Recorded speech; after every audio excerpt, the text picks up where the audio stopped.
Argentine superstar Lionel মেসিকে তখন Neymar সম্পর্কে জিজ্ঞেস করা হয়, তিনি বলেন, কোনো সন্দেহ ছাড়াই নেইমার জুনিয়র বিশ্বসেরা এবং আমি তাকে মন থেকে খুব পছন্দ করি। এবং আর্জেন্টাইন মিডফিল্ডার রদ্রিগো ডি পল বলেছেন, যারা নেইমার জুনিয়রকে ভালোবাসে না তারা ফুটবলই বোঝে না। ফ্রান্সের বিশ্বকাপ জয়ী কিলিয়ান এমবাপ্পে বলেছেন, নেইমার শুধু ফুটবলের রাজা নয়, মহারাজাও বটে। আর্জেন্টাইন গোলকিপার ইমিলিয়ানো মার্টিনেজ বলেছেন, আমি নেইমার জুনিয়রের অনেক বড় ভক্ত। আর্জেন্টাইন বিশ্বকাপ জয়ী তারকা ডিয়েগো ম্যারাডোনা বলেছেন, আগামী 10 বছরে 10 জন মেসি আসবে, কিন্তু আগামী 10,000 বছরেও একজন নেইমার আসবে না। পোল্যান্ড ও বার্সেলোনা স্ট্রাইকার রবার্ট লেভানডস্কি বলেছেন, নেইমারের মতো ফুটবলার জন্ম নিতে হলে আপনাকে 100 বছর অপেক্ষা করতে হবে। তাছাড়া ইংল্যান্ডের প্রিন্স ডেভিড বেকহাম বলেছেন, আজ পর্যন্ত এমন কোন ফুটবলার আমি দেখিনি যার ভেতর নেইমারের মতো ফুটবল আইকিউ আছে, এবং ফুটবলের ক্ষেত্রে কেউই নেইমারের লেভেলের নয়, সে দুর্দান্ত।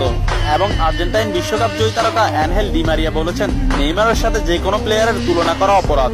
ফ্রান্সের বিশ্বকাপ জয়ী তারকা কারিম বেনজেমা বলেছেন, যারা নেইমারকে নিয়ে সমালোচনা করেন তারা ফুটবল বোঝেন না।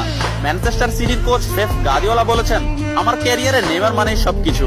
আমি মাঝে মধ্যে নেইমারের খেলা দেখে আমার দলের উপর সেটা বিস্তার করি। এবং স্পেনের বিশ্বকাপ জয়ী তারকা জেরার্ড পিকে বলেছেন, নেইমার ইতিহাসের সেরা খেলোয়াড়। অন্যদিকে লা লিগা সভাপতি তাবাস বলেছেন, নেইমার লা লিগার সম্পদ। এক সাংবাদিক